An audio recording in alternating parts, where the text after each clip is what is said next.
낙동강 인근 창원 주남저수지 곳곳에 때이른 녹조가 발생했습니다.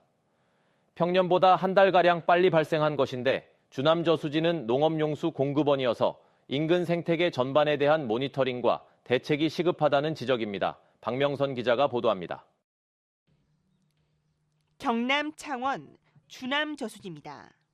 짙은 초록색 녹조가 선명합니다. 주남저수지 배수장부터 용산 선착장까지 녹조띠가 크게 번지면서 수질은 점점 더 탁해지고 있습니다. 강 가장자리에는 페인트를 풀어놓은 듯 더욱 진한 녹색을 띠고 있습니다. 더운데 걷다가 보니까 여기에 물이 녹조가 많아가지고 악취도 좀 나고 깨끗해야 되는데. 가까이 가보니 심한 악취를 풍기면서 한쪽에는 걸쭉한 건더기까지 생겼습니다. 모니터링 결과 해마다 7월 말 이후에나 녹조가 발생해 왔는데요. 평년보다 한 달이나 빨리 이렇게 광범위한 범위에서 녹조가 발생한 것은 처음입니다. 환경단체는 성명서를 발표하고 한국농어촌공사를 항의 방문했습니다. 녹조 섞인 물이 농업용수로 사용돼 인근 생태계까지 녹조 독이 영향을 미칠 우려가 높다고 지적했습니다. 지난 8일 경남시민환경연구소 분석 결과 주남저수지의 녹조독은 미국 친수활동 기준치의 30배가 넘는 것으로 나타났습니다. 녹조가 발생한 이 물을 가지고 농사를 짓는 농산물, 그리고 공기, 결국은 사람이 먹는 먹거리, 그다음에 숨을 쉬는 공기, 이 속에서도 이 오염과 독성이 발견된다는 게 문제인 거죠. 한국농어촌공사 창원지사와 창원시는 방류를 통해 물을 순환시켜야 하는데 녹조가 매우 심각해 오늘부터 수문을 열었다고 밝혔습니다. 찰동해 보니까 녹조가 좀 많이 이제 온도가 높고 이제 수심이 낮다 보니까 녹조가 좀 많이 생기는 것 같아서 저희가 이제 물 흐름을 유속을 흐름을 좀 시키려고 제가 방류를 하고 있습니다. 전국적인 생태학습장, 철새 도래지인 주남저수지가 때이른 녹조로 뒤덮이면서 정확한 원인 조사와 생태계 보호를 위한 대책 마련이 시급합니다. KNN 박명선입니다.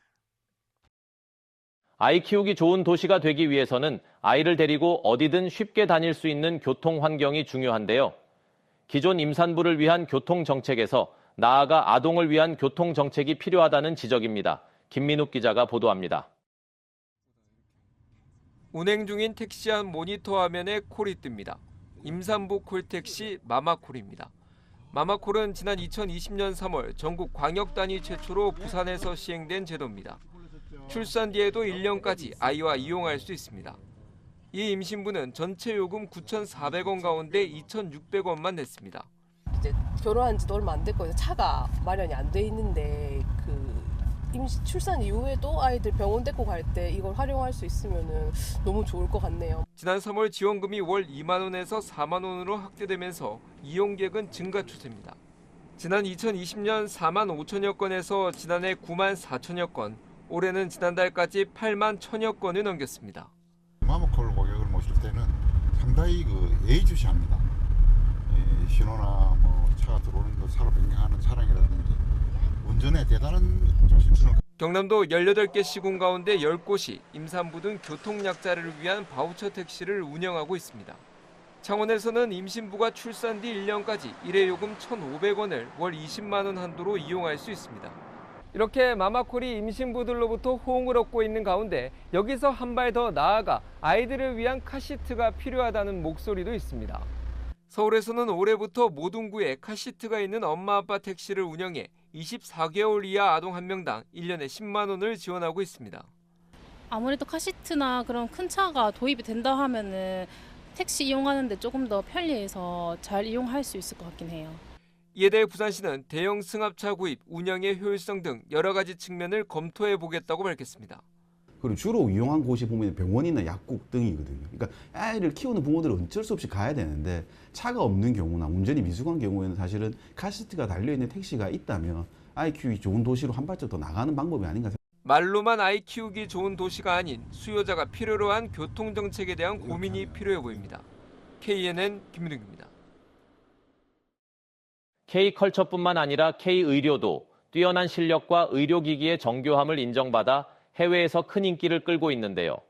이런 K-의료 인기를 등에 업고 지역 청년들이 빠르게 성장하고 있는 베트남 의료 시장에 진출을 노리고 있습니다. 하영광 기자가 취재했습니다. 베트남 호치민에서 진료를 보는 한 한국 병원입니다. 개원 이후 인기가 날로 높아지고 있습니다. 의료진의 실력은 물론 의료 장비 수준도 뛰어나기 때문입니다. K-의료가 알려지며 의료 산업 분야의 해외 진출에도 청신호가 떴습니다. 교직이나 이런 데로 나갈 수도 있고 연구직도 있고 그다음에 뭐 하다 보면 여기서는 우리가 비즈니스 모델도 얼마든지 찾을 수가 있거든요.